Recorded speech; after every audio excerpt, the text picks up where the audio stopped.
Hola, buenas tardes. Gusto en saludarles. Espero que se encuentren todos muy bien. Vamos a hablar hoy un poco sobre los trastornos del sueño. Los invito a dividir un poco esta información en tres partes. La primera vamos a hablar sobre aspectos generales del sueño y su función. Luego vamos a hablar de los trastornos más comunes y eso lo vamos a enlazar finalmente con los posibles tratamientos que se pueden aplicar para cada uno de estos casos. Quiero iniciar esta conversación presentándoles primero un video que nos permita introducirnos en el tema que en este momento nos ocupa.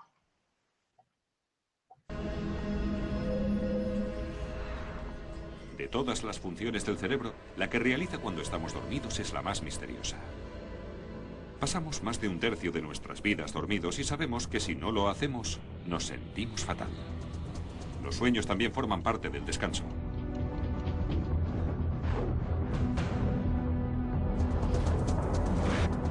Para mucha gente, dormir es una pérdida de tiempo. Sin embargo, se trata de una función muy importante. Cuando dormimos, puede parecer que no estamos haciendo nada, pero en el interior del cuerpo hay todo un mundo en movimiento.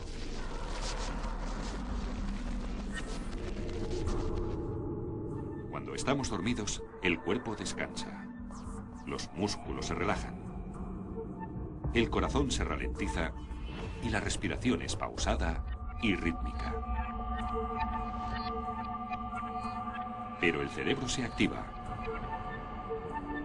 El cerebro se envían señales. Así que toda la actividad eléctrica de la cabeza se produce mediante ondas. Ondas cerebrales que se utilizan como medida de la actividad cerebral.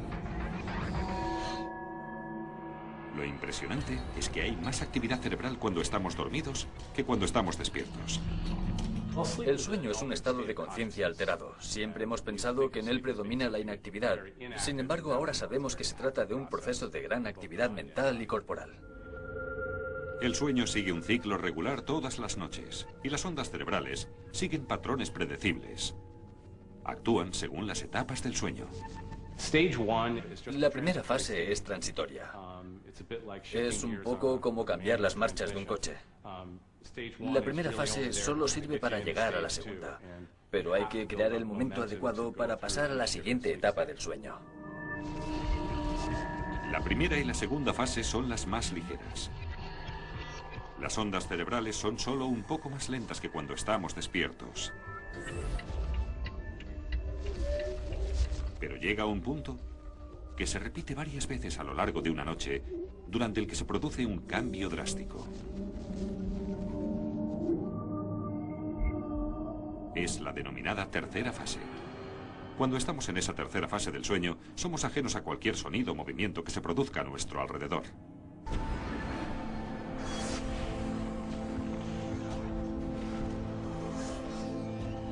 Al caer la noche, una glándula minúscula libera un somnífero natural, la melatonina.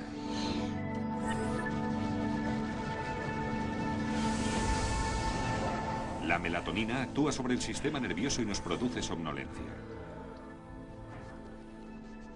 Pero mientras el cuerpo se ralentiza, el cerebro se activa. Todas las noches hace una puesta a punto. Las neuronas que han trabajado durante todo el día ahora caen en un sueño reparador. Las sustancias químicas limpian los subproductos de la actividad neuronal y en determinadas zonas nacen neuronas nuevas. Sin este diagnóstico interno y estas reparaciones, el cerebro no podría actuar a pleno rendimiento. Si no dormimos, deja de trabajar bien sin importarle las consecuencias. Bien, entonces como terminamos de ver en el video, vamos a introducirnos un poco más en las características específicas del sueño y su función. Bueno, fundamentalmente el sueño es un estado fisiológico, pareciera que tiene como finalidad recuperar las energías y generando un estado contrario a los estados de vigilia. Entonces, por lo tanto, el sueño se caracteriza por un estado en el cual hay bajos niveles de actividad fisiológica, donde hay una presión sanguínea disminuida, una respiración también disminuida, una disminución de la tonicidad muscular en general, y también por una respuesta menor ante cualquier estímulo del medio ambiente. Digamos que se ha intentado entender un poco cuáles son las funciones del sueño, incluso cuáles son las funciones de cada una de las etapas del sueño. La primera que creemos tiene que ver con la posibilidad de reparar al organismo para llevar una vida en condiciones óptimas, tanto en estados de vigilia como en estados de sueño. Y en este sentido, pues se constituye una función meramente fisiológica.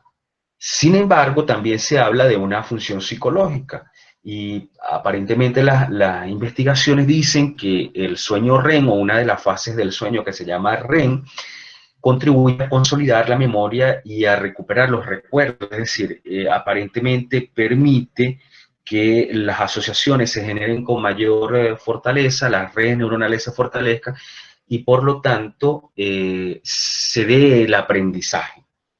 Esa es una de las funciones más psicológicas o conductuales. El sueño se divide en dos fases fundamentales, y cada una de esas fases, la primera fase tiene unas etapas y la segunda fase tiene una sola etapa. Estas dos fases son la fase no REM y la fase REM. La palabra REM, que son sus siglas en inglés, se refiere a movimientos oculares rápidos. Entonces tenemos una primera fase del sueño que es no REM, donde no se da este proceso, y está dividido a su vez por 4 etapas. Vamos a hablar de cada una con un poquito de detenimiento. La primera etapa es lo que llamamos la etapa de transición o vigilia del sueño, o somnolencia o adormecimiento. Según las investigaciones, ocupa más o menos el 5% del tiempo del sueño en los adultos sanos. Desaparecen las ondas alfas, que son características del estado de vigilia, de acuerdo al electroencefalograma, y son sustituidas por las ondas teta, que son unas ondas un poco más lentas, ¿ok? Que son propias de esta etapa que corresponde al sueño no REM. También, bueno, hay un enlentecimiento del ritmo cardíaco, un enlentecimiento de la respiración también, ¿ok? Y esta etapa dura unos pocos minutos, dura más o menos entre unos 5 y 15 minutos, ¿ok? Es esa primera fase en donde uno probablemente no sabe si está despierto o está dormido. Luego viene lo que llamamos la etapa número 2, o el sueño ligero, que aparece a continuación de esta primera etapa, y representa más o menos el 50% del tiempo general del sueño. Y se caracteriza por unas ondas electroencefalogramas con una frecuencia mayor que las teta. El tono muscular se sigue haciendo un poco más débil, se eleva el umbral del despertar y corresponde al principio del sueño propiamente dicho. Y esta etapa suele durar más o menos entre 5 y 20 minutos. Obviamente, en cada sujeto tiempo puede variar. Antes de hablar de las otras etapas siguientes, pues les muestro este gráfico, fundamentalmente, que nos ilustra las distintas etapas, y vemos esas ondas del lado derecho del electroencefalograma, y vemos las diferencias de las ondas en su amplitud para cada una de las fases del sueño. La primera etapa, que hablábamos de etapa de somnolencia, adormecimiento; la segunda etapa del sueño ligero. Luego viene la etapa 3 de sueño profundo, que son ondas delta, y finalmente la etapa 4, que sigue siendo de la fase no REM, el sueño profundo. Y aquí vemos a continuación el tipo de ondas, que siguen siendo ondas delta, pero van cambiando un poco sus características. Luego tenemos la etapa 3 y la etapa 4 del sueño profundo, ¿ok? Estas etapas se corresponden, bueno, como su palabra lo dice, a un sueño mucho más profundo, porque durante ellas aparecen las ondas delta, que son mucho más lentas. el tono muscular es débil, la frecuencia cardíaca y respiratoria disminuyen también. Y durante esta fase, o durante estas ondas delta, suelen ocurrir los sueños, así como los episodios de terror nocturno y los episodios de sonambulismo. Aunque existen movimientos oculares, a pesar de que no hemos llegado a la fase REM, son más lentos estos movimientos oculares. Y esta etapa puede durar entre 50, 60, 80 minutos. Hay una cosa bien característica en esta fase, porque como bien se explica, hay sueños y hay movimientos oculares más lentos, y también pueden existir movimientos motores distintos a lo que ocurre en la fase REM, durante la cual no hay movimientos motores, porque hay como una desconexión entre las funciones cognitivas y las funciones motoras. Entonces, bueno, como les decía, a continuación viene la fase REM. ¿Qué ocurre después de pasar por las etapas anteriores? ¿Okay? Las etapas anteriores pueden sumar entre 70 y 120 minutos. ¿Okay? Y luego de esto es que suele presentarse la primera fase REM. ¿Por qué dice la primera fase REM? Bueno, fundamentalmente porque durante la noche pasamos varias veces por esta fase. Entonces pasamos por la fase 1, 2, 3, 4 y llegamos a la REM. Algunas investigaciones parecen ir orientadas a decir que luego de esa quinta fase vamos otra vez en retroceso. Entonces salimos de la fase REM y vamos a la fase 4, 3, 2, 1 y volvemos a comenzar todo el ciclo general hasta volver a repetir la fase REM. ¿Ok? El tiempo en que se tarda en iniciar la fase REM nos va a hablar de su latencia. La fase REM dura unos 20 minutos, perdón, el 20% del tiempo total del sueño en el adulto. Como habíamos visto en el video anterior, el tiempo del soñar, que corresponde a la fase REM, suele durar unos pocos minutos, no dura demasiado, aunque se repite varias veces durante la noche. Y el tiempo total, el porcentaje total de duración de la fase REM puede variar con el paso de los años, siendo mucho mayor en los niños por lo general, ¿ok? Donde se observan estos movimientos oculares rápidos y la evolución completa del tono muscular. También se observa la disminución de la frecuencia respiratoria, perdón, mejor dicho, se observa un aumento de la frecuencia respiratoria en la fase REM y el pulso, ¿ok? Y como les decía hace rato, pues son las que duran menos tiempo y pueden pasar entre 10 y 40 minutos de duración en cada fase, ¿ok? Bien, bueno, aquí vemos nuevamente las ondas, ¿no? La diferencia de ondas para el caso de la vigilia, el sueño ligero, el sueño REM y el sueño profundo, ¿ok? Lo cual indica que el cerebro funciona de manera distinta en cada una de esas fases. Otro aspecto importante a resaltar en este punto es que, contrario a lo que pudiéramos pensar, el cerebro funciona tanto o más en la fase del sueño o en la fase REM como lo hace en el tiempo de vigilia. Digamos que, sin embargo, las áreas que se activan pudieran ser distintas a las que estamos acostumbrados en las áreas en los momentos de vigilia. Bueno, aquí vemos algunas otras distinciones, ¿no? En el sueño REM hay presencia de una gran actividad cerebral, como les decía hace rato.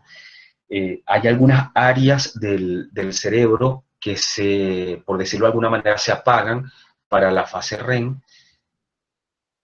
son distintivas al área de vigilia. Y en el caso de la fase no REM, pues la mayoría de las funciones fisiológicas del organismo están reducidas y aparecen movimientos corporales involuntarios. ¿Ok? Y el paso de la fase no REM a la fase REM se da varias veces durante la noche, a lo largo de todo el dormir. Aquí vemos pues un resumen general de este ciclo que se presenta de manera circular porque se repite varias veces en la noche. Entonces, repito, vemos la primera fase, que es la fase de adormecimiento, sueño ligero. Hay una transición entre el estado de vigilia y el sueño, dura más o menos un 5% del tiempo total. Luego tenemos una segunda fase que es el sueño ligero, hay una disminución de la respiración, hay disminución de la circulación y dura más o menos el 50% del tiempo total. Alguien pudiera decir que dado que esta fase dura tanto, ahí pudiéramos estar observando el sueño reparador. Pues las investigaciones indican que no, que el sueño reparador se da en la fase REM, muy a pesar de que el sueño REM es el de menor duración. Luego viene la fase 3, que es la transición al sueño profundo, puede durar más o menos entre 2 y 3 minutos.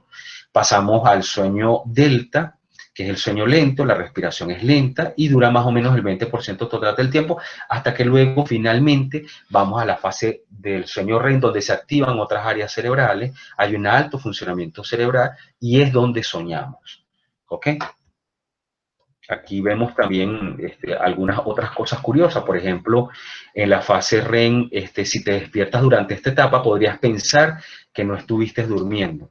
¿Ok? Y eso no suele ocurrir con mucha frecuencia. De repente estamos sentados frente al televisor y, bueno, de repente sentimos cierto adormecimiento, nos despertamos y tenemos la sensación de que nunca nos dormimos o que no estuvimos descansando realmente. En la fase 2, que es lo que también se llama un sueño leve, el ritmo cardíaco disminuye, la temperatura del cuerpo también. En el sueño moderado, pues el periodo de transición es el periodo de transición entre un sueño liviano y un sueño profundo. El cerebro empieza a producir ondas lentas y profundas llamadas ondas delta. Estas ondas delta pasan también a la fase 4. Pero en la fase 4 tenemos las ondas deltas, que son ondas más continuas, y lo que quería decir es que las ondas deltas pasan a la fase REM, pero cambian un poco sus características. La fase 4 dura más o menos unos 30 minutos, y al final de la fase 4 es donde podemos ver alguna fase de sonambulismo. Porque aquí todavía hay conexión motora. Ahora, cuando pasamos a la fase 5, los músculos se van relajando mientras el sistema cerebral se vuelve mucho más activo y hay una desconexión, ¿ok?, de la actividad motora. Entonces, los sueños ocurren debido al incremento de la actividad del cerebro y una parálisis temporal de los músculos voluntarios. En esta fase ocurre aquello de que uno pareciera despertarse durante el sueño, pero no tiene control voluntario de sus movimientos y entramos en una especie de desesperación porque queremos despertarnos, queremos abrir los ojos, pero no lo logramos hacer. Seguramente alguno de nosotros ya lo debe haber experimentado en algún momento. Hobson menciona algunas características del sueño REM que se dan en ellas casi siempre y raramente en los sueños no REM. Una de las cosas que plantea es que contienen percepciones alucinatorias, ¿sí? De hecho, nos pudiera pasar que en algunas ocasiones cuando nos despertamos estando en el sueño REM, pudiéramos creer que estamos metidos todavía dentro del sueño, o mejor, pudiéramos trasladar el sueño a la realidad y pudiéramos estar alucinando todavía, teniendo como ciertas alucinaciones, porque el contenido del sueño no los hemos traído a la realidad. Las imágenes cambian rápidamente y son raras y estrafalarias, aunque también se refieren a imágenes de nuestra vida diaria. Pues seguro que hemos visto que aparecen contenidos muy extraños durante el sueño, imágenes raras, cosas que no comprendemos, y que las ligamos con contenido de nuestra vida diaria, lo que pudiéramos llamar los restos diurnos. Los sueños también que se presentan durante la fase REM son tan vívidos que a veces nos hacen dudar si estamos dormidos o despiertos. La reflexión racional en los sueños REM están ausentes y muy reducidos. Veíamos que en el video anterior se planteaba que la lógica como que se apaga, ¿ok? Y aunque pudiéramos escuchar experiencias de personas que plantean que pueden llegar a tener ciertos controles sobre sus sueños, es decir, que se despierten en el sueño, que ejercen alguna especie de autocontrol o tienen conciencia de que se encuentran soñando, este tipo de estado, una vez que se ha tomado control del sueño, suele durar muy poco tiempo, suele durar apenas unos pocos minutos. ¿Ok? Los sueños, digamos que le falta estabilidad y orientación, le falta estabilidad en términos de los lugares, las épocas, y las personas se fusionan de forma plástica, incongruente y discontinua. Es decir, ahí no hay una secuencia lógica de los eventos que están ocurriendo y no hay orientación espacial ni temporal clara. Sin embargo, los sueños tratan de crear historias para integrar todos los elementos en una narrativa más lógica, ¿sí? Y los sueños, pues, incrementan también las emociones, especialmente las emociones del miedo y la ansiedad. Es decir, pareciera que las emociones durante el sueño se suelen vivir con muchísima más fuerza de lo que lo hacemos en estado de vigilia. ¿Ok? Y que los estados emocionales, bien sea que los estados emocionales que traemos de la vigilia, pueden marcar la narrativa del sueño, o los estados emocionales que experimentamos durante el sueño también pueden marcar la narrativa del sueño. ¿Ok?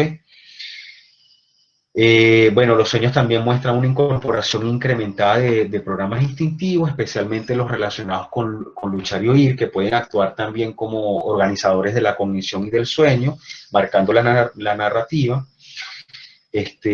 Como les decía hace rato, pues el soñador raramente considera la posibilidad de poder controlar el sueño o el flujo de los sueños o el comportamiento dentro de su sueño.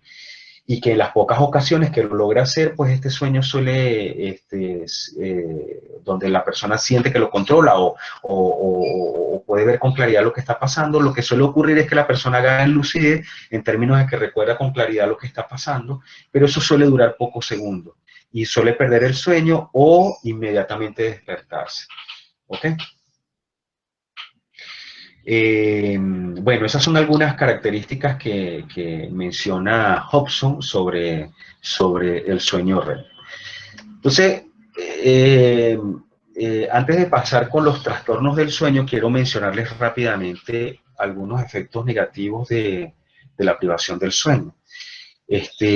Bueno, la primera tiene que ver con irritabilidad, hay un deterioro cognitivo, hay unas fallas de los procesos atencionales, pueden haber lapsos o pérdidas de memoria, pareciera que hay una dificultad por el déficit cognitivo que hay de establecer redes neuronales de aprendizaje efectiva, hay juicio moral deteriorado, hay bostezos severos, alucinaciones pueden presentarse, síntomas similares al desorden del déficit de atención, hay fallas del sistema inmune, riesgo de padecer diabetes tipo 2, hay incremento en la variabilidad del ritmo cardíaco, también riesgo del ataques al corazón, disminuye la capacidad de reacción en tiempo y precisión, temblores, dolores en general, supresión del crecimiento, riesgos de obesidad, disminución de la temperatura, entre otras más. Entonces, entendiendo un poco cuáles son los efectos de la privación, vamos entonces a pasar a hablar un poco sobre los trastornos del sueño, su clasificación y también algunos tratamientos que son aplicados en estos casos. Bueno, los trastornos del sueño se clasifican fundamentalmente en dos tipos, ¿sí? Tenemos las disomnias y las parasomnias. Las disomnias fundamentalmente están relacionadas con dificultades para iniciar, mantener el sueño o la somnolencia excesiva. Mientras que las parasomnias son cosas que ocurren a la par con el sueño, ¿sí? Se caracterizan por conductas o acontecimientos fisiológicos que ocurren asociados al sueño. Dentro de las disomnias tenemos otra subclasificación y las más importantes tienen que ver con el insomnio, el síndrome narcoléptico, la apnea del sueño y del ritmo del ciclo circadiano. Vamos a hablar un poco del insomnio. Fíjense, el insomnio, bueno, es la incapacidad para obtener un sueño adecuado por causas de la demora en el comienzo del sueño, por despertares frecuentes a lo largo de la noche o por despertares excesivamente temprano. ¿Ok? Entonces, claro, cuando cuando me cuesta demorar el tiempo del sueño, puedo pasar 2 o 3 horas antes de iniciar el sueño, comprometiendo, por supuesto, el número de horas que voy a dormir. El otro elemento tiene que ver con los despertares frecuentes, y cada vez que se da un despertar frecuente, sea por insomnio o cualquier otro trastorno del sueño, se suspende este proceso de las fases del sueño que finalmente me van a llevar al sueño reparador o al sueño REM. Entonces, permanentemente se repiten estas fases. ¿Ok? Y finalmente, pues las personas que padecen de insomnio suelen reportar un malestar acusado en términos de la concentración, de la atención, en términos de la somnolencia excesiva durante el resto del día, que le impide llevar una vida más o menos adecuada. Entonces, bueno, es un trastorno muy frecuente, y algunos criterios que me permiten establecer cuando estamos al frente de una situación de insomnio tiene que ver con, bueno, esta latencia de inicio del sueño superior a los 30 minutos por noche, la existencia de despertares tempranos y el tiempo total de un sueño menor a 6 horas y media. Fíjense, con relación a este tercer criterio, con el paso del tiempo las investigaciones han indicado que probablemente no es cierto aquello de que necesariamente tenemos que dormir 8 horas. Hay personas que duermen 5 horas e incluso 4 horas y tienen un funcionamiento óptimo al día siguiente. No manifiestan ningún tipo de quejas sobre el sueño que han tenido, y termina siendo bastante reparado. Entonces, uno de los criterios más importantes para poder diagnosticar algún tipo de trastorno del sueño es que la persona al día siguiente tenga un funcionamiento más o menos óptimo en términos de la atención, en términos de la ejecución, en términos de que no tenga somnolencia, que no experimente cansancio. Entonces, el tiempo total del sueño con relación a este tercer criterio no necesariamente debe ser de 6 horas y media. Va a depender de las características de cada sujeto. Hay personas jóvenes que duermen muy poco.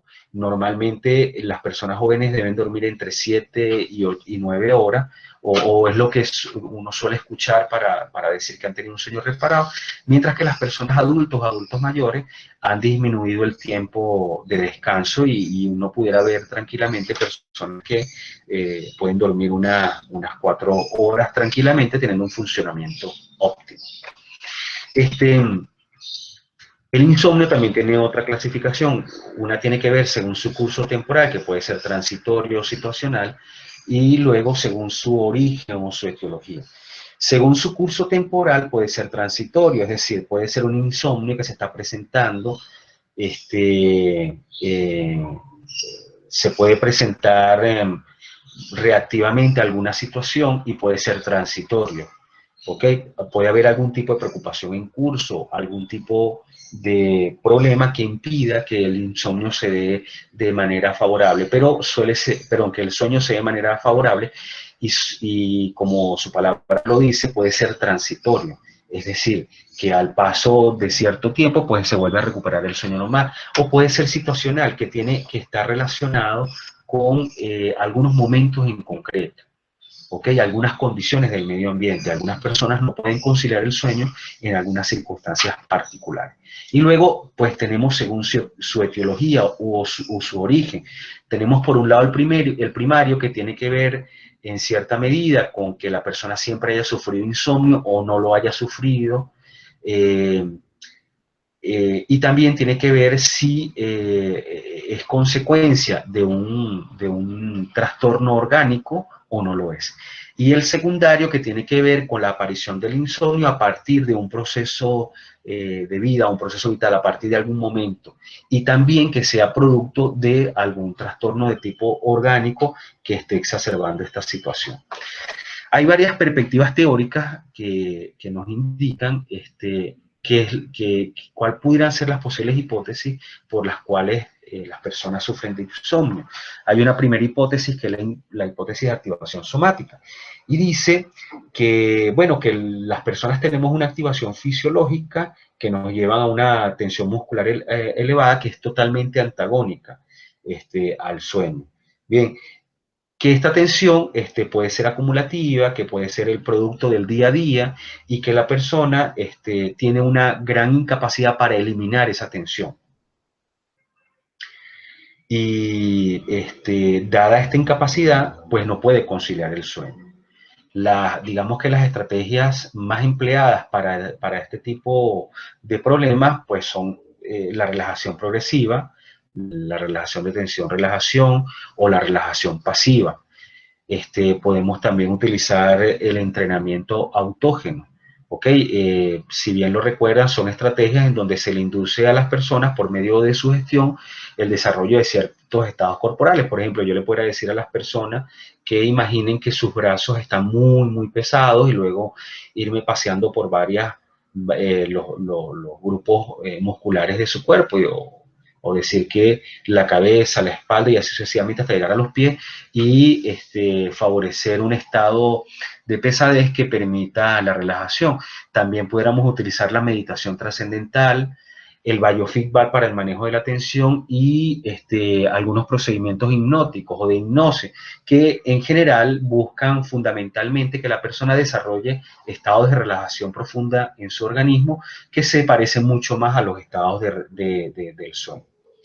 Hay otra hipótesis de la misma activación somática que plantea que está relacionada un poco más con aquello que llamamos los estilos interactivos del sujeto o lo que llamamos los patrones de personalidad ansiosos o perfeccionistas, aquello que en algún momento se ha llamado estilos de personalidad tipo A, que son personas perfeccionistas, controladoras, de alguna manera un poco cuadriculadas, predispuestos a internalizar las relaciones de los acontecimientos externos de la vida, si se me permite la palabra, somatizar los conflictos de alguna manera. Y pues dada esta activación emocional, tienen una activación fisiológica permanente y también pues tienen una dificultad para deshacerse de esta activación fisiológica que es antagónica, que es contraria a los procesos del sueño. Entonces, algunas de las estrategias utilizadas, porque están muy más relacionadas con los procesos cognitivos, son el entrenamiento de manejo y control del estrés y la reestructuración cognitiva. Y hablamos de reestructuración cognitiva basándonos en ese modelo que establece pues que si modificamos los pensamientos, modificamos las emociones. Si logramos modificar lo que al sujeto le está preocupando, entonces en consecuencia pudiéramos modificar esas emociones disminuyendo su activación y por lo tanto favoreciendo el sueño. Hay otra hipótesis desde las perspectivas teóricas del insomnio que establece que tiene que ver un poco con la ansiedad de actuación. ¿Okay? Entonces hay unos intentos del sujeto por controlar voluntariamente el proceso de vigilia-sueño una vez que comienza a experimentar dificultades para dormir. Entonces, en el intento por apresurar el sueño, digamos que puede tener un efecto contrario de lo que se intenta, provocando más bien el aumento de la activación autónoma y demorando el comienzo del sueño. Entonces, hay un mayor esfuerzo por intentar dormir y por lo tanto esto produce mayor ansiedad y mayor tensión que impiden que se den la fase del sueño. Entonces, se intenta insistir y por lo tanto eso suele demorar el sueño y suele mantener los estados de ansiedad o de irritabilidad por no obtener el sueño. Una de las estrategias que se utiliza en estos casos es pues la intención paradójica. Entonces, digamos que la estrategia consiste fundamentalmente pedirle al paciente como parte del tratamiento que no trate de dormirse hasta más tarde de lo que lo hace habitualmente. Entonces, por ejemplo, si el sujeto dice que él se acuesta a las 10, entonces como terapeuta se le indica, o como parte del tratamiento se le indica, bueno, no se duerma hasta que sean las 12 de la noche. ¿Ok? Entonces, ¿qué es lo que conseguimos con ello? Bueno, de entrada situamos el origen del problema en una causa externa al paciente y no en él. O sea, ahora ya el paciente no puede dormir debido a que no logra conciliar el sueño, perdón, no logra dormir, no porque no logra conciliar el sueño, sino porque alguien se lo ha exigido. Es decir, de alguna manera, como que ponemos el locus de control afuera, el locus de control externo. Y entonces ya el paciente o el sujeto no se considera responsable de no poder dormir y de tener que controlarlo él, sino que más bien él evita el sueño porque hay un ente externo que le ha dicho, usted no se debe dormir. Entonces, el primer efecto que solemos obtener de esta estrategia es que se disipa la ansiedad de anticipación, con lo cual es mucho más probable que el resultado final sea la aparición del sueño ante lo esperado, porque realmente la razón que impide que ocurra el sueño es la anticipación ansiosa del mismo sujeto al decir no me voy a poder dormir. Hay otra hipótesis que habla del control de estímulo, ¿ok? Entonces plantea que los estímulos o características de la situación llegan a emparejarse con la conducta que ocurre en esa situación. Entonces, las características de la situación se convierten en señales discriminativas para realizar tales actividades. Entonces, por ejemplo, yo puedo asociar la habitación o el dormitorio con comer, estudiar, leer, hablar por teléfono, ver televisión, utilizar la computadora, oír música, resolver, preocuparse, discutir con la pareja. Entonces, por supuesto, cada vez que el sujeto ingresa al dormitorio, estos estímulos más bien predisponen o anticipan probabilísticamente la aparición de conductas de este tipo, de conductas de activación. Entonces, digamos que una de las estrategias empleadas aquí es este mismo control de estímulo, enseñándole al sujeto que el dormitorio, que la habitación debe ser asociada solamente a aquellos estímulos que favorezcan el sueño. Por lo tanto, se le prohíbe, por decirlo de alguna manera, al sujeto que vea televisión en la habitación, se le prohíbe leer en la habitación, se le prohíbe comer en la habitación, estudiar, discutir con la pareja y limitar el dormitorio exclusivamente a dormir y en los casos de pareja a tener intimidad y a dormir, solo a esos dos elementos. Un ejemplo típico de esto, por ejemplo, pueden ser las iglesias, ¿no? Seguramente a muchos de nosotros nos ha pasado que vamos a los templos y inmediatamente que ingresamos hay todo un comportamiento de recogimiento, de guardar silencio. Algunos plantean que sienten una especie de paz que le provoca cerrar los ojos, rezar, orar, mantenerse en silencio o ponerse en un estado meditativo. Entonces, nada, esto fundamentalmente se logra porque hay un control estimular bien importante dentro de los templos que favorecen este tipo de comportamiento. Entonces, lo mismo queremos lograr con las personas que tienen el insomnio, de manera que una vez que ingresen al dormitorio se favorezcan estos comportamientos del sueño. ¿Qué quiere decir esto también? Que una vez que usted esté en el dormitorio y usted vaya a dormir y note que pasan unos 10 minutos y no logra conciliar el sueño, debe retirarse de la habitación, debe irse a otro espacio, bien sea a conversar, a hacer otro tipo de actividad o a esperar simplemente que le dé sueño. Vaya a la cocina, a la sala comedor, vaya al estudio, a otro tipo de habitaciones, y solo cuando usted comienza a sentir el sueño, entonces diríjase a la habitación y acuéstese, ¿ok?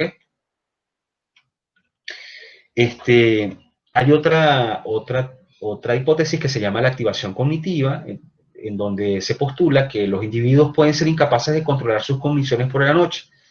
Es decir, tienen preocupaciones y utilizan el espacio antes de dormir para planificar actividades, teniendo dificultades para controlar estos pensamientos.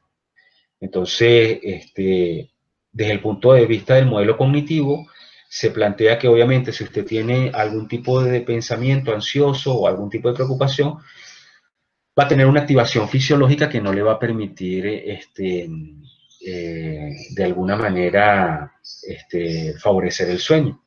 Algunas estrategias utilizadas para este tipo de problemas tiene que ver con la refocalización cognitiva, el empleo de la imaginación, la relajación ocular y el uso de la meditación.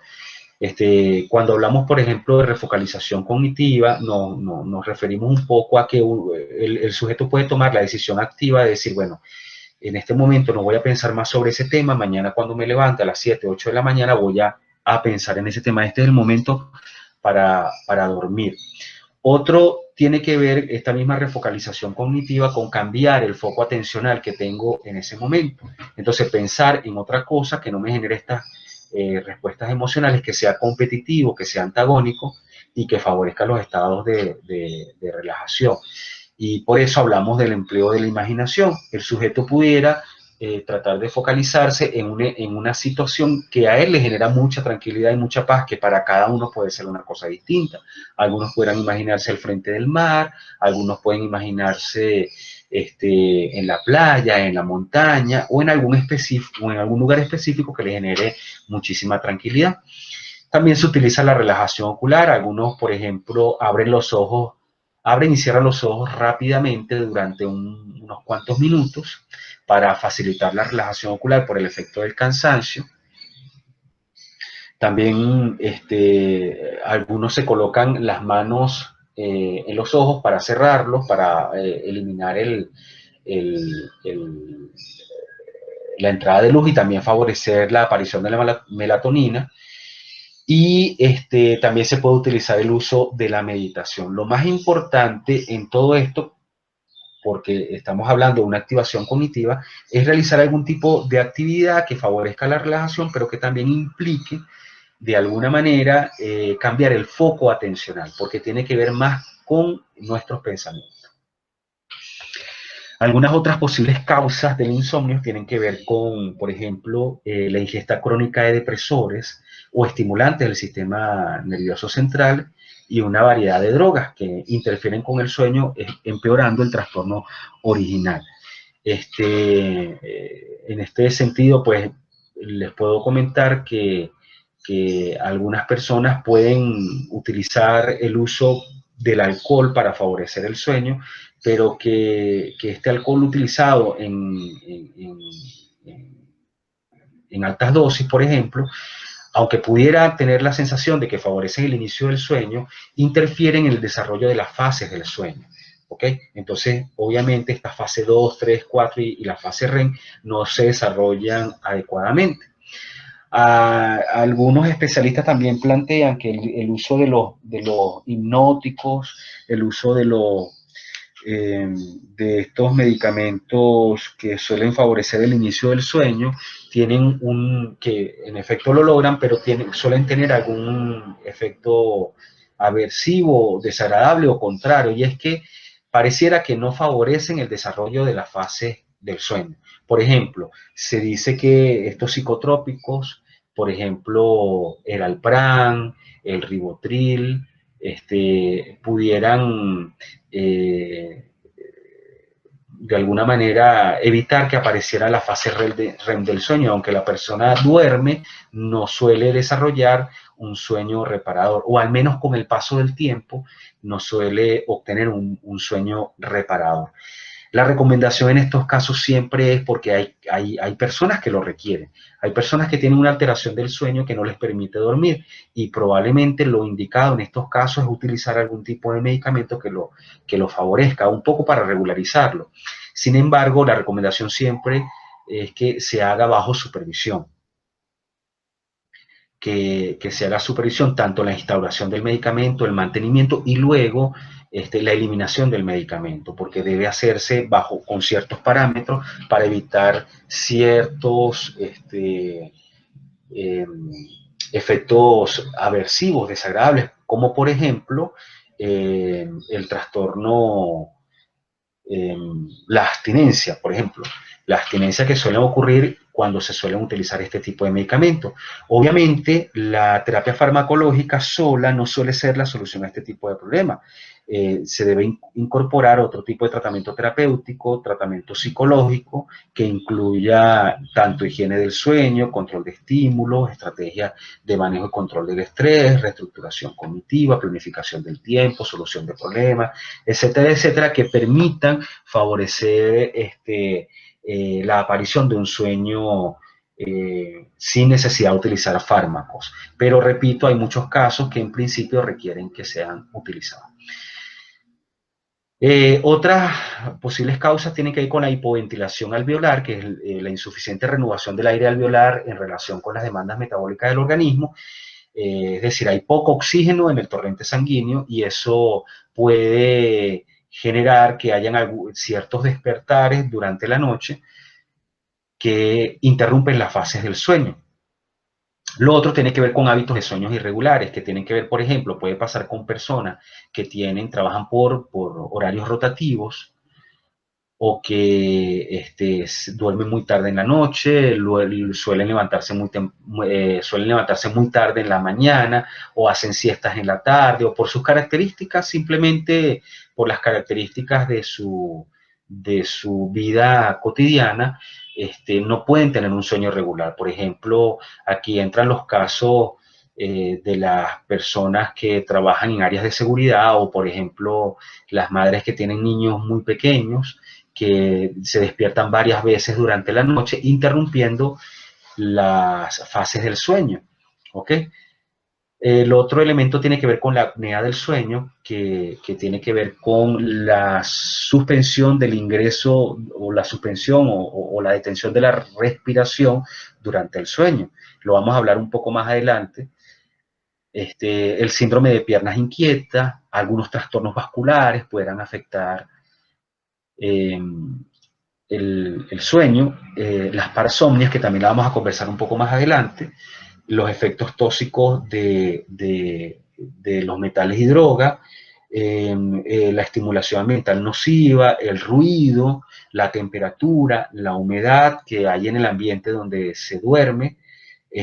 También se habla de la influencia perturbadora de un compañero de cama, el temor al contenido de los sueños también, las infecciones y las mioclonías nocturnas. ¿Okay? Que las mioclonías nocturnas son esta serie de espasmos que pueden ocurrir durante la noche. A continuación les voy a colocar un video para que veamos lo que ocurre con las mioclonías nocturnas.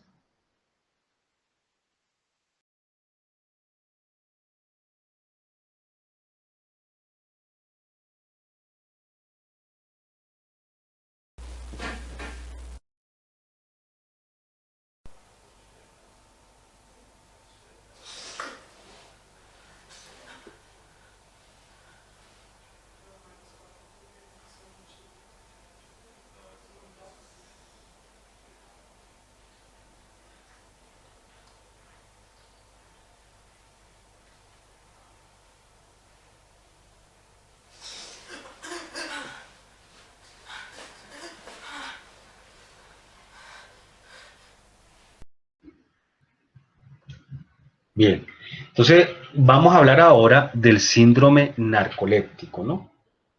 Que se caracteriza por una tendencia de sueños anormales que incluyen pues, una somnolencia excesiva durante el día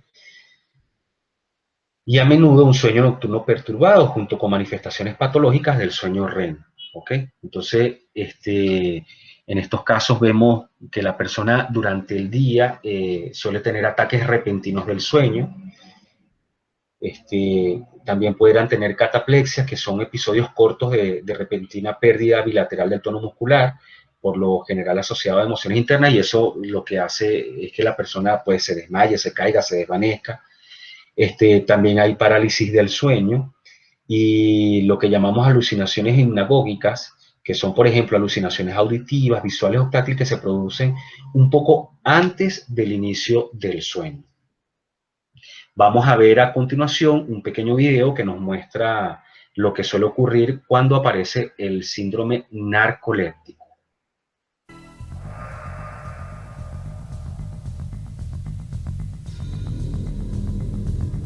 Durante años, los científicos han sabido de un grupo de personas con un cuadro sintomático muy curioso.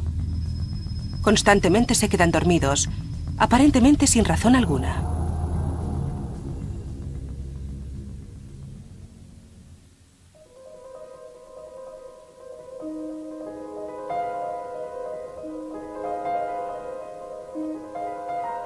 Para Geina Carr, cada día es una batalla permanecer despierta. De momento estoy agotada. Me cuesta mucho mantener los ojos abiertos, me cuesta mucho pensar con claridad y hablar normalmente.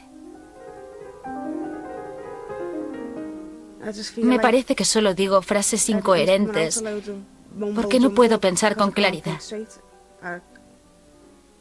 No puedo concentrarme, lo veo todo borroso y los párpados me pesan como si fueran de cemento.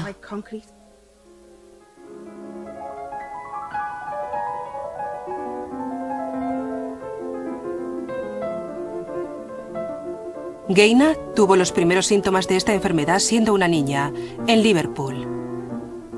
Recuerdo que siempre me he quedado dormida, incluso desde los 7 años. Recuerdo cosas del colegio o cuando estaba en los Scouts, cuando en las reuniones me quedaba dormida y me caía de la silla. Geina estaba experimentando los primeros síntomas de narcolepsia. Es una enfermedad que hace imposible mantener un empleo. Todos los empleos que he tenido desde que dejé el instituto, bueno, la mayoría han sido en fábricas cosiendo a máquina. Y ese no es el trabajo ideal para alguien con narcolepsia. Cuando me quedo dormida, me doy golpes contra la máquina de coser o lo desordeno todo. Tengo que meterme cosas en el bolsillo para llevarlas a casa y arreglarlas y devolverlas al día siguiente añadiéndolas al trabajo que estaba haciendo. He trabajado en tantas fábricas cosiendo que creo que no queda ninguna de Liverpool en la que no lo haya hecho. Aunque quiere trabajar, hace años que Geina no lo hace.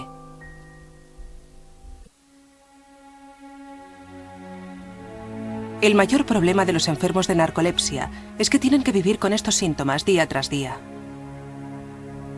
Para Geina, ha roto su más preciado sueño: ser madre.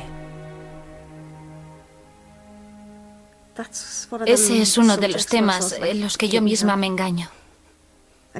Me engaño diciendo, no es este tema. Siempre me afecta.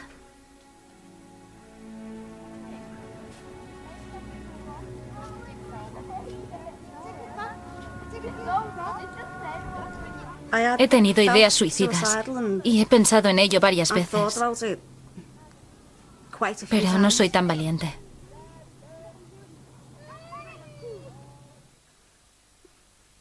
I'm not that brave.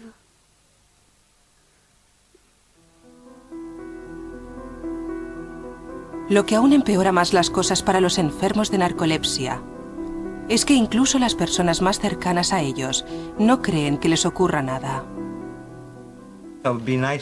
Sería mejor que la narcolexia te desfigurara el rostro o algo.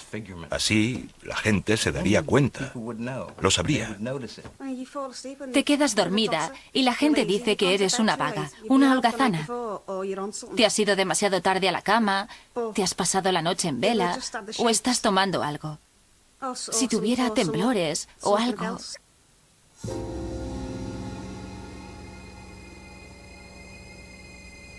Para los enfermos de narcolepsia, parece que ya hay esperanza. Por fin, la ciencia se los toma en serio. Ok, acabamos de ver entonces el video de narcolepsia, que habla más o menos de qué es lo que suele ocurrir en estos casos. Fíjense, los tratamientos que en la actualidad se aplican van más dirigidos al tratamiento de los síntomas, más que a su génesis que pareciera aún ser desconocida. ¿Ok? Entonces, algunas de las cosas que se suele utilizar es el uso de siestas cortas, que suele proporcionar alivio a los pacientes. También se les ha propuesto el uso, permitirles que duerman durante 2 semanas todo el tiempo que les sea posible, y pareciera que se suelen observar algunas mejorías durante los meses siguientes. En el caso de los narcolépticos con cataplexia, bueno, se suele utilizar el uso del control de estímulos para identificar cuando vienen estos posibles ataques, de manera que ellos puedan aprender a afrontarlos adecuadamente, es decir, se resguarden en un lugar seguro, se sienten, se coloquen en un lugar en donde no estén en riesgo. Y finalmente el tratamiento farmacológico. Hablemos ahora de la apnea del sueño. Que la apnea del sueño es fundamentalmente la existencia de problemas de oxigenación o respiración durante el sueño, porque cesa por completo la señal respiratoria durante al menos unos 20 segundos de duración. ¿Ok? Y estas personas pues pasan de forma típica por un ciclo repetido del sueño de apnea, luego de activación, restablecimiento de la respiración y de nuevo el sueño. Y por supuesto, esto ocurre muchas veces durante la noche y genera una interrupción de las fases del sueño, y no es extraño que observemos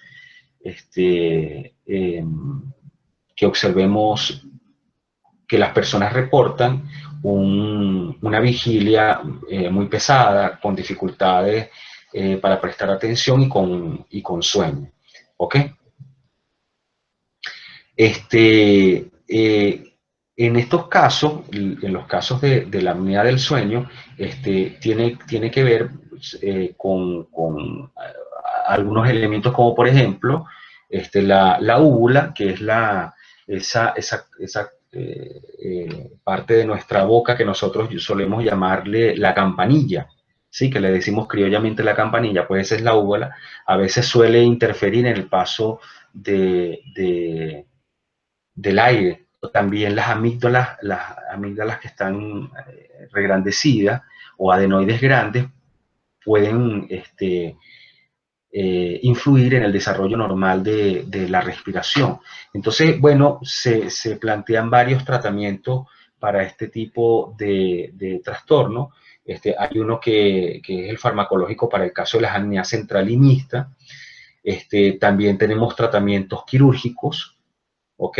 Para la apnea obstructiva y mixta, se utiliza desde la traqueostomía y a veces la úvulo-palatofaringoplastia, que es lo que les decía hace rato, que es o la modificación de la úvula, de la campanilla, o la eliminación de la úvula para favorecer el paso del aire de manera regular.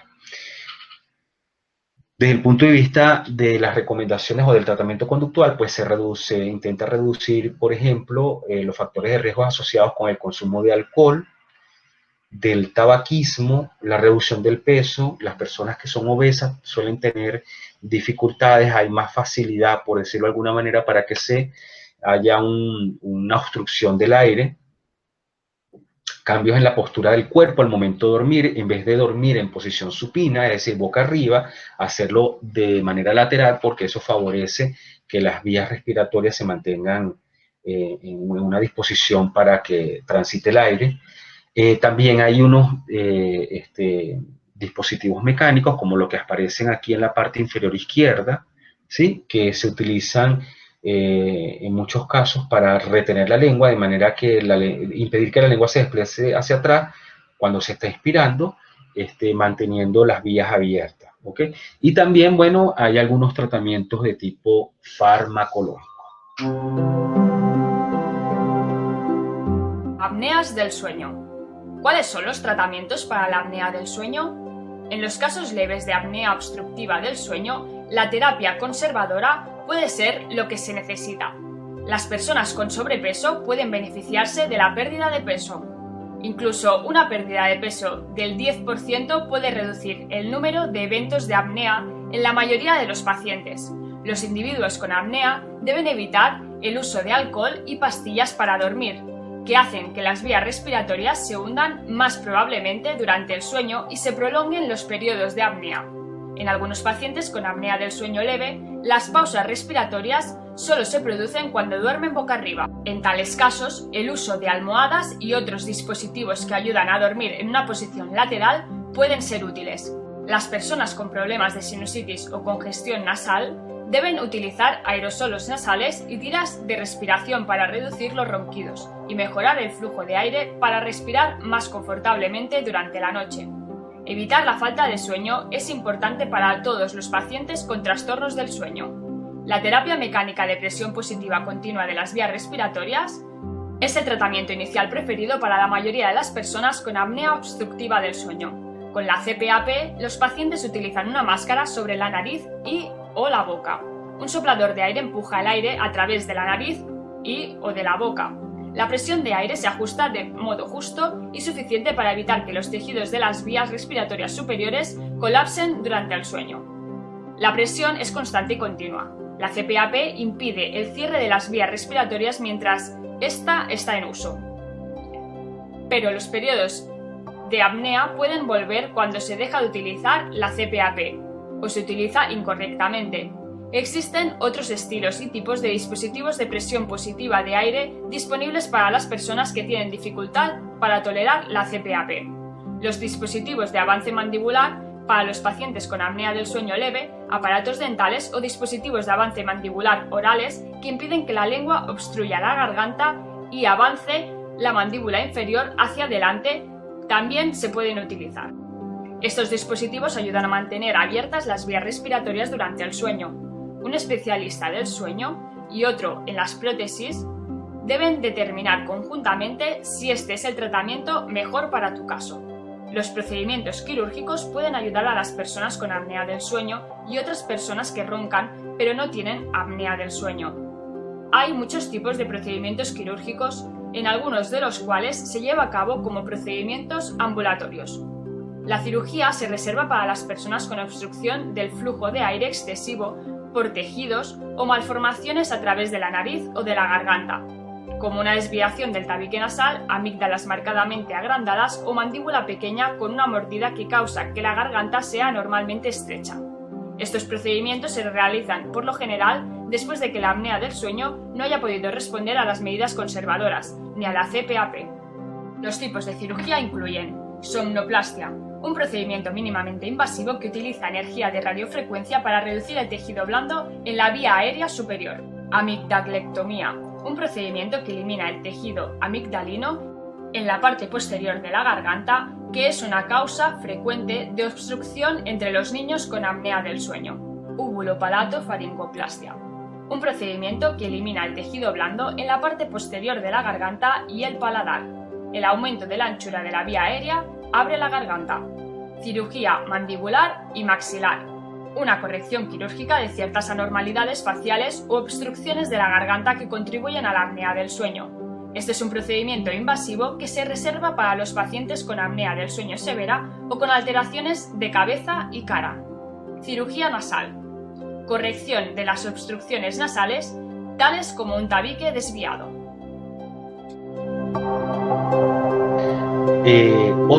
Otro tipo de trastorno relacionado con la disomnia tiene que ver con los trastornos del ritmo circadiano, ¿ok? Que tienen que ver con una perturbación persistente o recurrente del patrón del sueño, ya que existe una falta de sincronización entre el sistema endógeno circadiano, sueño-vigilia del individuo y las demandas exógenas del medio ambiente. Es decir, por las razones que sea, estas personas tienen dificultades para adaptarse o para ajustarse a los espacios de sueño que suele tener pues, el común denominador. Por ejemplo, podemos observar que en muchos casos hay demoras en el inicio del sueño y hay un despertar tardío, que las personas tienen dificultad para iniciar el sueño en un horario convencional durante la noche y una gran dificultad para levantarse en las mañanas, logrando despertarse muy tarde, lo cual trae, bueno, un sinnúmero de problemas asociados. También hablamos de las fases de sueño adelantada. Digamos que el sujeto inicia el sueño muy temprano por la noche y se despierta antes del amanecer. Por supuesto, se despierta muy, muy temprano. Lo que obviamente luego trae algunos efectos en su ritmo de vigilia. Tenemos lo que se llama el jet lag, que son los cambios del uso horario, que lo pueden presentar muchas personas que viajan constantemente, que realizan viajes internacionales o aquellas personas que trabajan por tablas rotativas, por horarios rotativos, quiero decir, ¿sí?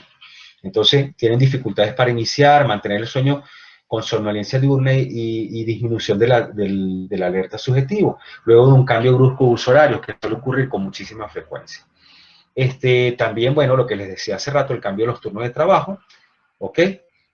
Que suele alterar pues todas las demandas ambientales habituales. En estos casos, pues se suele utilizar como estrategia la cronoterapia. Entonces, fíjense, la estrategia es muy sencilla. Fundamentalmente implica, pongamos un ejemplo, una persona que dice que se duerme a las 3 de la mañana. Entonces nosotros le indicamos, le damos la instrucción de que, bueno, que no se va a dormir a las 3 de la mañana cuando le dé sueño, sino que va a dormir a las 6 de la mañana. Entonces va a aguantar el sueño hasta las 6 de la mañana. Entonces, luego que se haya logrado esta fase, se le va a indicar nuevamente al sujeto el día siguiente o a los 2 días que, bueno, que ya no va a dormir a las 6 de la mañana, sino que lo va a prolongar hasta las 9 de la mañana el inicio del sueño. Y así sucesivamente hasta que lo ajustemos al horario habitual del sueño del resto de las personas. Esta terapia suele ser bastante efectiva. ¿Okay? Y bueno, hay otra terapia que es la fototerapia o la luminoterapia, en donde se le propone a los sujetos aplicarse sesiones de unos 30 minutos de luz fluorescente que aparentemente suele tener efectos muy positivos en el restablecimiento de este ciclo del sueño. Ahora vamos a hablar un poco de las parasomnias. Terminamos de hablar de las dipsomnias, que son todos aquellos trastornos que se presentan para iniciar y mantener el sueño. Y ahora hablamos de la parasomnia, que son todos aquellos trastornos que se presentan en paralelo con la presencia del sueño.